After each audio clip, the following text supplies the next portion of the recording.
বিসমিল্লাহির রহমানির রহিম।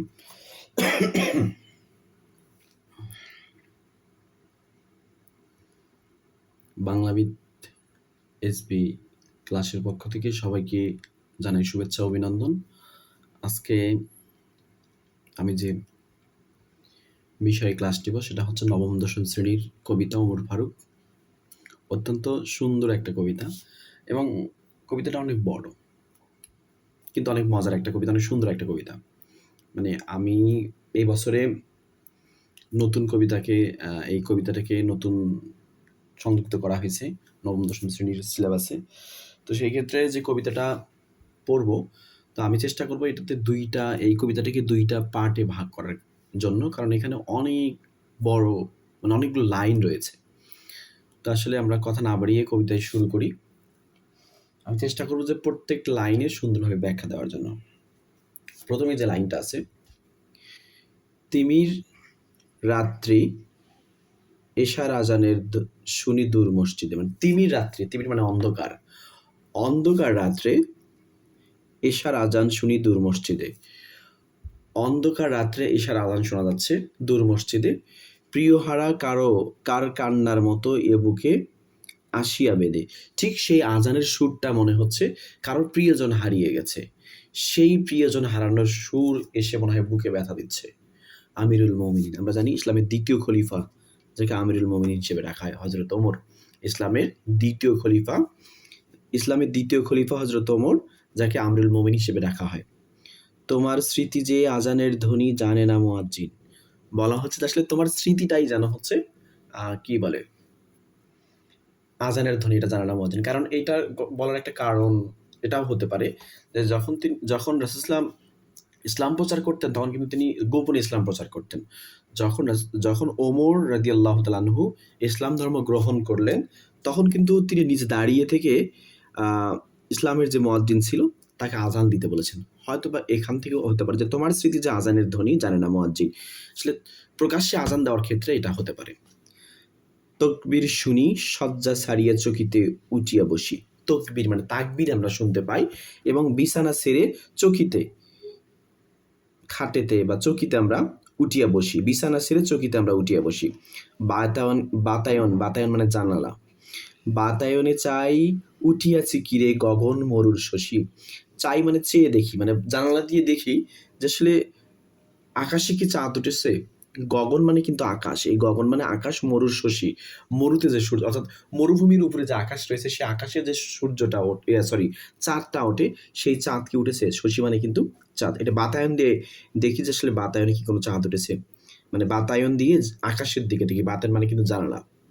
ও আজান, ও কি পাপিয়ার ডাক, ও কি চকরির গান। আমরা ঝর্ণা গান কবিতায় কিন্তু দেখছিলাম যে চকই চাই চন্দ্রমা, এক ধরনের পাখি। তার মানে এখানে ওই আজানকে বলা হচ্ছে যে এ যেন পাপিয়ার ডাক, এ যেন চকরির গান।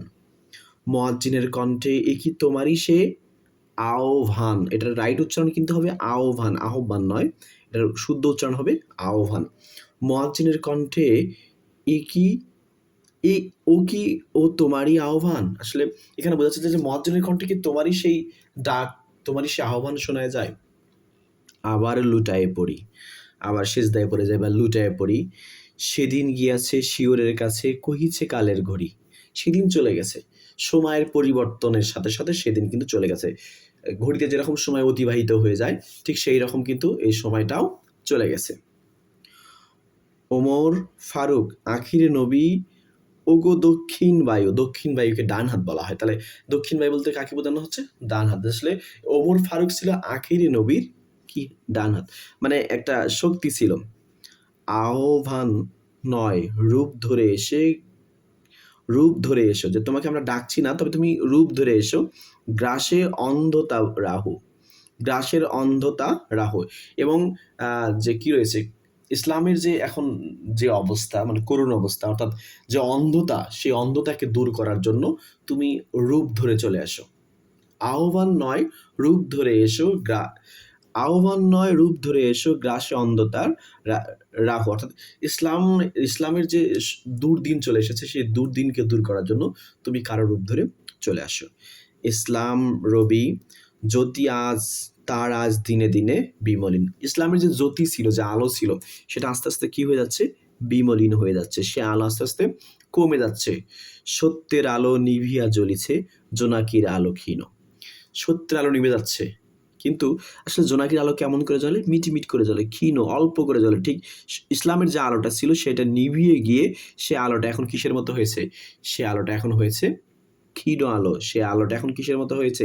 জোনাকি পোকা যেরকম করে জ্বলে, ঠিক মিটমিট করে জ্বলছে। সেই ভরপুর আলো আর ইসলামের নেই। শুধু আঙ্গুলি হেলনে শাসন করিতে জগতে, দিয়াছিলে ফেলি মোহাম্মদের চরণে যে শমশের। শমশের মানে তরবারি। এখানে বলছে যে হযরত ওমর তো মুহাম্মদ সাল্লামকে হত্যা করার জন্য যাচ্ছিল, কিন্তু শুধু আঙ্গুলি হেলেনে, শুধু আঙ্গুলের ইশারায় শাসন করিতে জগতে দিয়েছিল ফেলি মোহাম্মদের চরণে সে শমশের। অর্থাৎ হযরত ওমর মুহাম্মদকে হত্যা না করে ইসলাম ধর্ম গ্রহণ করেছিল, এবং সেটা মুহাম্মদ ইসলামের ইচ্ছায় তিনি কিন্তু ইসলাম ধর্ম গ্রহণ করেছিলেন। ফিরদাউস মানে জান্নাতুল ফিরদাউসকে বোঝানো হচ্ছে। ফিরদাউস সারি নেমে এসো তুমি সেই শমশের ধরি। ওমরকে আবার বলা হচ্ছে যে তুমি জান্নাতুল ফিরদাউস ছেড়ে আবার নেমে আসো, সেই অস্ত্র ধরে, সেই তরবারি ধরে তুমি জান্নাতুল ফিরদাউস ছেড়ে চলে আসো। আর একবার লোহিত সাগরে লালে লাল হয়ে মরি। আমরা চাই আর একবার লোহিত সাগরকে রক্তে রঙিন করে ফেলি, যাতে ইসলামের যে মানে সুদিন ছিল আগে, ঠিক আমরা সেই সুদিনে ফিরে যেতে পারি।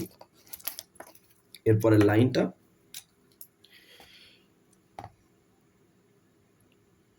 ইসলাম তো একটু দেখি, ইসলাম সে তো পরশ মানেই তাকে কে পেয়েছে খুঁজি।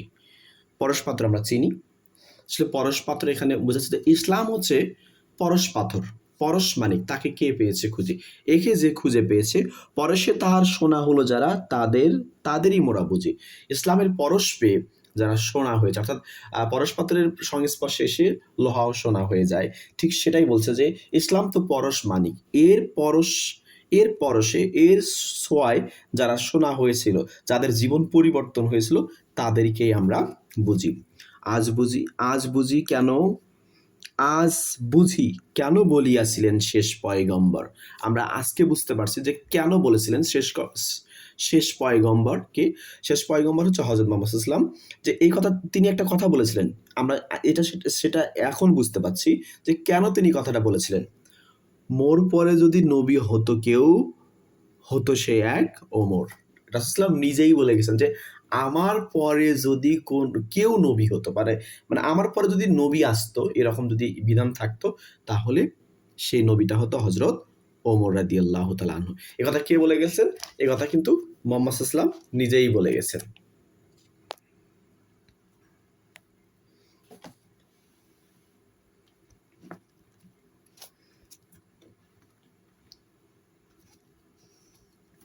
পরের লাইন দেখি আমরা, অর্ধ পৃথিবী করেছে শাসন ধুলায় তক্তে বসি। তোমরকে বলা আছে যে তুমি অর্ধ জাহানের খলিফা ছিলে, তুমি ধুলার মাটিতে বসে, ধুলার তক্তায় বসে তুমি কি করেছো? অর্ধ পৃথিবী তুমি শাসন করেছো। খেজুর পাতার প্রাসাদ তোমার বারে বারে গেছে খসি। তোমার যে প্রাসাদ ছিল খেজুর পাতা দিয়ে তৈরি, সেটা কিন্তু বারবার খসে গেছে। সাইবুম ঝড়ে, একটা ঝড়ের কথা বলা হয়, সেটা কিন্তু পরীক্ষা আসতে পারে যে কোন ঝড়ে খেজুর পাতার তার যে প্রাসাদ ছিল সেটা ঝরে পড়ে গেছে। সাইবুম ঝড়ে পড়েছে কুটির, তুমি পরনি নুয়ে। কুটির পড়েছে, তুমি কিন্তু কখনো নুয়ে পড়নি, তুমি কিন্তু কখনো দুর্বল হয়ে পড়নি, মাটিতে পড়ে যাওনি। ঊর্ধ্বের যারা পড়েছে তাহারা, ঊর্ধ্বে যারা পড়েছে তাহারা, তুমি ছিলে খারাপ হইয়ে। যারা ঊর্ধ্বে ছিল, উঁচুতে ছিল, এরাই পড়েছে, তুমি কিন্তু মাটিতে কি করেছিলে? তুমি খাড়া হয়েছিলে, ভুইয়ে জমিতে, তুমি কিন্তু জমিতে খাড়া হয়েছিলে।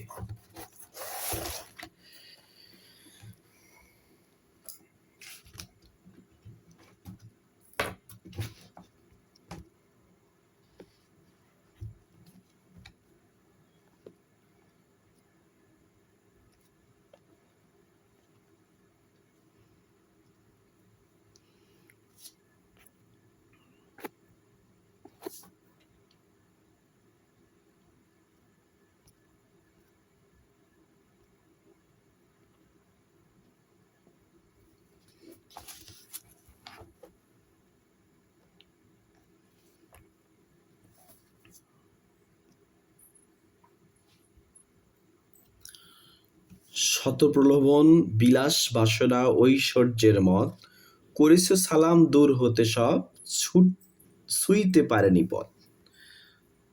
শত প্রলোভন, অনেক প্রলোভন, লোভ লালসা, ঐশ্বর্যের মদ, নেশা জাতীয় দ্রব্য, তুমি সব কিছুকে দূর করেছ, এবং পদের নেশা মানে ক্ষমতার নেশা তোমাকে ছুঁইতে পারেনি।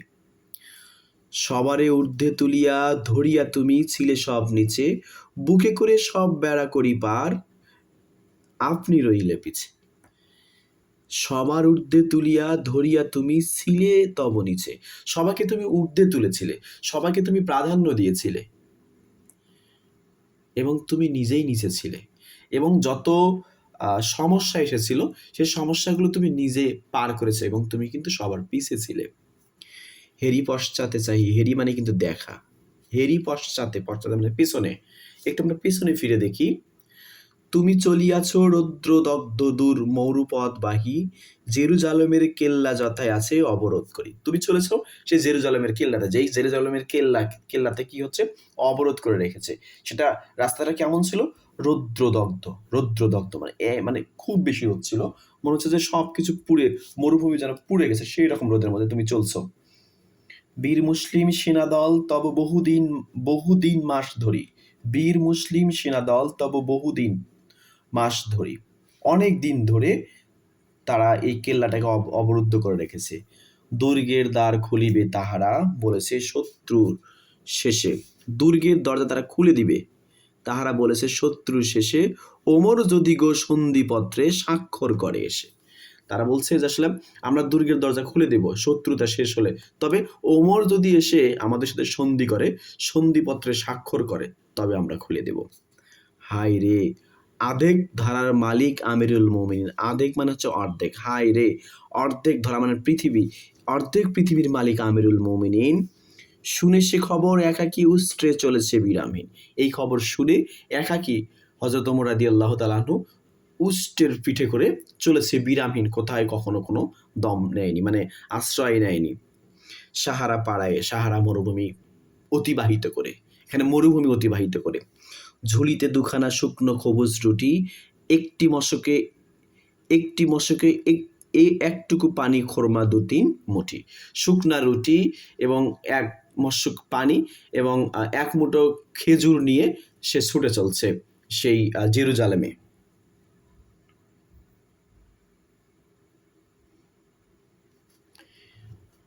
প্রহরীবিহীন সম্রাট চলে একা পথে উট চড়ি, প্রহরীবিহীন, তার সাথে কোনো সিপাহী, কোনো অস্ত্র, কোনো কিছুই নাই, প্রহরীবিহীন চলছে একা উটে চড়ি, চলছে একটি মাত্র ভেত্র উষ্ট্রের রশি ধরি, চলছে একজন মাত্র চাকরকে নিয়ে, তারা দুইজন যাচ্ছে উটের রশি ধরি।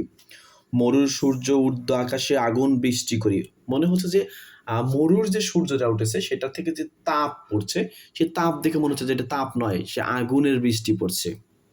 সেই আগুন তাতে ক্ষয়সম ফোটে বালুকা মরুর পরে, সে যে আগুন, সে আগুনকে এখানে কাজী নজরুল ইসলাম তুলনা করছে এমন আগুন, মানে এমন মানে তাপ পড়ছে, সূর্যের তাপ, সে তাপে বালু যে গরম হয়েছে, সে বালুতে যদি মানে ধান দেয়া যায়, সে ধান কিন্তু ক্ষয় হয়ে যাবে, এমনটা গরম হয়েছে। কিছু দূর যেতে উট হতে নামি কহিল ভেত্রে, তার মানে এখানে ওমর রাদিয়াল্লাহু তাআলা আনহু নিজে পায়ে হেঁটে যাচ্ছেন, এবং তার যে চাকর ছিল সেই চাকরকে কিন্তু উটে উঠাইয়া দিচ্ছেন, সে চাকরকে কি করছেন, উটে উঠাইয়া দিচ্ছেন, সে চাকরকে উটে তুলে দিয়ে তিনি রশি ধরে নিয়ে যাচ্ছেন। ভাই পেরেশান বড় হইয়া চলিয়া, এইবার আমি যাই উষ্টে রশি ধরিয়া অগ্রে, তুমি উঠে বসো উঠে। তখন চাকর বলে যে ভাই আপনি এখন উঠে বসেন, আমি আপনার উটে রশি ধরে টেনে নিয়ে যাই। তপ্ত বালুতে চলি যে চরণে, রক্ত উঠেছে ফুটে, এই গরম বালুতে চড়ে পাহা একেবারে রক্ত লাল হয়ে গেছে। এখানে একটা বিষয় হচ্ছে যে রাজা তিনি যে অর্ধজাহানের খলিফা, শুধুমাত্র একটা দেশ নয়, অর্ধজাহান, অর্ধেক পৃথিবীর মালিক হয়েও তিনি কি করলেন, যে এই চাকরকে কষ্ট দিবে না, কারণ তিনি মনে করতেন যদি আমি চাকরকে কষ্ট দেই, কিয়ামতের দিন যদি আমাকে বলে যে আমি তোমাকে যে পৃথিবীর খলিফা বানিয়েছিলাম, এই জন্য নয়, তোমার আরামায়েশ করার জন্য নয়, অন্যকে কষ্ট দিয়ে তুমি আরাম করবে, এটার জন্য আমি তোমাকে খলিফা বানাইনি। এই ভয়ে কিন্তু হযরত ওমর কি করেছিলেন, চাকরকে উটের পিঠে তুলে দিয়ে তিনি রশি ধরে নিয়ে যাচ্ছিলেন। ভেত্র দস্তচুমি। আচ্ছা, কাঁদিয়া কহিল ওমর, কেমনে আদেশ করো তুমি। কাঁদিয়া কহিল ওমর, ওমর চাকরকেই কেঁদে বলল যে এই আদেশ তুমি কেন করছো। এক মিনিট, এই কথা ওমর কেঁদে বলল কাকে, চাকরকে কিন্তু কেঁদে এই কথা বলছে।